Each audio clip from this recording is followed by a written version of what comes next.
A parte mais complicada é agora. Esta de ter de falar para um público tão atento e tão sabedor. Quando li o tema desta mesa, a ficção nos livros é corrente da verdade, que a Manuela Ribeiro me mandou, lembrei-me logo da corrente da bicicleta. Nessa altura, eu tinha 9 anos e o meu pai era o proprietário de uma bicicleta, roda 28, muito pesada, muito resistente, com dínamo, farol, farolim e travões de alavanca. Nesse tempo, 1966, na minha aldeia, sem luz elétrica, sem telefone e sem água canalizada, não era qualquer pé rapado que se acabava de ter um veículo tão seleto que evitava as caminhadas. Só bastava pôr os pés nos pedais e fazer girar a corrente. E nos sítios em que os caminhos eram muito a pique, ou estavam cheios de pedregulhos ou buracos, andavas com ela à mão. Eu tinha 9 anos e tinha pernas curtas. E passava o tempo a convidar a bicicleta para uma voltinha. Mas ela, mal chegava à casa, ficava logo doente, com falta de ar num pneu. E eu suspirava desconsolado. Mas uma vez, há sempre uma primeira vez, como toda a gente sabe, a bicicleta esqueceu-se de ficar doente, com falta de ar, no pneu da frente. Sem dar satisfações a ninguém, peguei na bicicleta com muito cuidado e levei-a para o lado da igreja, que era planinho. E ali comecei as aulas de equilíbrio, com toda a moçarada atrás de mim, tentando-me com trocas e negócios interessantes. Eu sentia-me bem. De repente, tão alto, tão importante. Cai não cai, às vezes caía, aprendi no instante. Que grande descoberta e que sensação tão extraordinária. Mas não devo exagerar.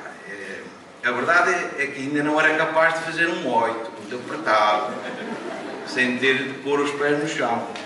Mas andar sempre em frente já me podia considerar um as de pedal. Enfunado com a minha extraordinária sabedoria, resolvi abandonar a segurança do largo e desatei a pedalar com toda a força pelo meio do caminho que atravessava o lugar e que era sempre a descer. Ia todo embalado, muito senhor no meu papel, quando, ao fim de uma curva bastante apertada, vi uma galinha choca e atrás dela uma imensa ninhada de pintainhos a obstruir a via.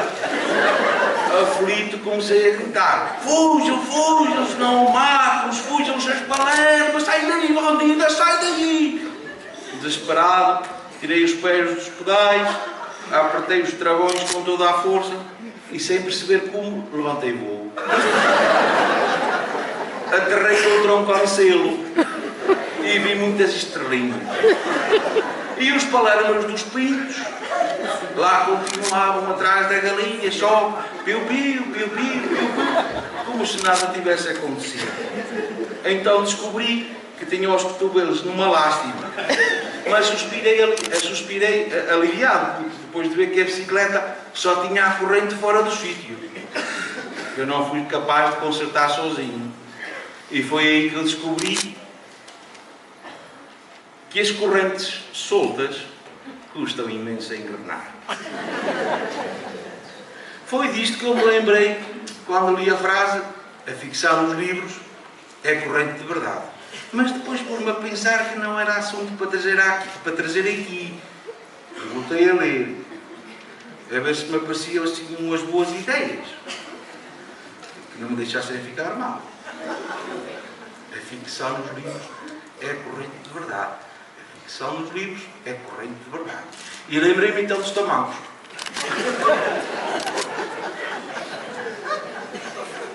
Quando eu tinha 7 anos, o meu pai deu-me um martelo, pequenino, e começou a ensinar-me os segredos da sua arte.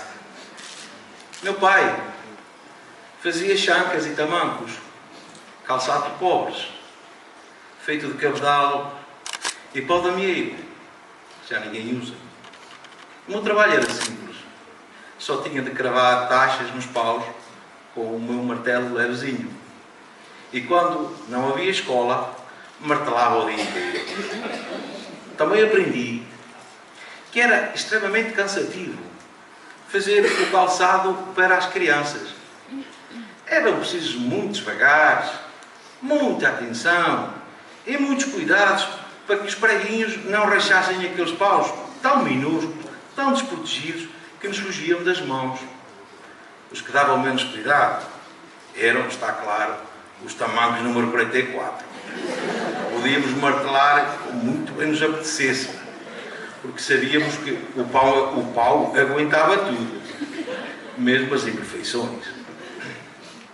E depois a gente ia para a feira e os fregueses lá vinham com a ladainha que tanto me irritava.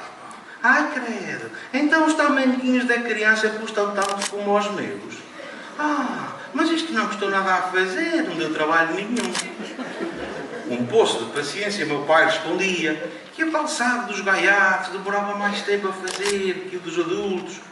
E se era verdade que gastava menos material, também era certo que dava muito mais trabalho. E eu, encolhido em um banco, porque nunca tive jeito para vender nada, assanhava-me com os sorrisos trocistas dos fregueses. Eu bem via que não acreditavam na conversa do meu pai. Não vos quero mentir, mas acho que ele nunca conseguiu convencer ninguém. Mas hoje, passados tantos anos, eu ainda acredito nas palavras do meu pai, que era tamanqueiro. Eu ainda acredito que uma história não é forçosamente melhor se calçar o número 44. Havia na oficina do meu pai um pequeno ferro com uma estrela em alto relevo numa das pontas. Com esse ferro marcávamos toda a nossa produção. Era a nossa marca, um segredo nosso.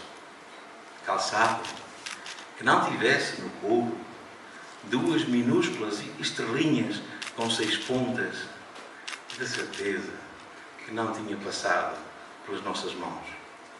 E enquanto trabalhava, eu, já adolescente, não estava a pensar nos pés de alguém em particular.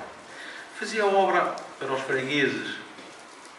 E um freguês não passava de uma palavra, uma nebulosa, sem forma, sem rosto, sem morada, sem idade.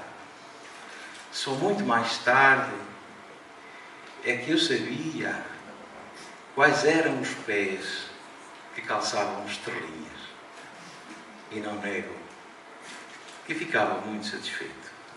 Um dia meu pai disse-me: António, seja em que profissão for, todo artista gosta de ter muitos fregueses. Hoje, a minha oficina está virada para outra arte. Mas, pensando bem, meditando e pesando, e depois de tudo espremido, eu acho que tudo se repete. Foi disto que eu me lembrei quando li a frase: a ficção nos livros é corrente de verdade. A ficção nos livros é corrente de verdade. Mas depois pus-me a pensar que esta história dos tamancos está fora do tempo. Será melhor não falar deste assunto e desta gente analfabeta que vivia nessas terras, agora ocupadas por javalis e outra bicheza. E lembrei-me então da Finória. Quando eu tinha 8 anos, aprendi com o quinzinho alfaiate a difícil arte de pescar trutas, que é um peixe lambão É muito arisco. Atiras desta maneira, puxas assim engraçado, e mais isto, e mais aquilo. Tudo contado em voz baixa, porque as trutas ouvem tudo e veem melhor que nós, dizia o Quinzinho, e eu acreditava no mestre. Mas ele enchia o seu cabaço com trutas de palmo e meio, e eu nunca pesquei nada, que me orgulhasse, só miudezas. Foi muito frustrante. Foi mesmo muito frustrante. Muitos anos depois, resolvi vingar-me e inventei uma truta muito especial. Pus-lhe o nome de Finória e pus lá nadar dentro do meu primeiro livro, que escrevi. Mas isto já foi em 1979, do século passado. O livro lá foi viver a vida dele, eu tratei da minha, e muitos anos depois, talvez 20, não consigo precisar, dois senhores que eu nunca tinha visto vieram ao meu encontro e, para eu saber que era assunto sério, mostraram a identificação. Eram funcionários do Ministério de que já esqueci o nome, mas não era das finanças, disso era-me bem. E disseram que tinham recebido uma carta de um cidadão a queixar-se que o rio da sua terra estava a ser poluído pelo esterco de uma vacaria e que essa vacaria era responsável pela morte das trutas. E acrescentava mais ou menos estas palavras: e nesse rio viveu, durante anos, uma truta muito famosa. Chamava-se Finória e dela fala o António Mota no seu livro Aldeia das Flores. Eu fiquei espantado. Eu fiquei um horror de tempo com a boca aberta. A Finória existiu mesmo?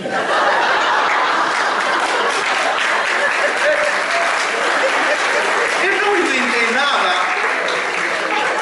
E vocês sabem o que é que eu respondi aos funcionários? Achei que ficava mais reconfortante dizer que sim, que o senhor da carta, no essencial, dizia toda a verdade.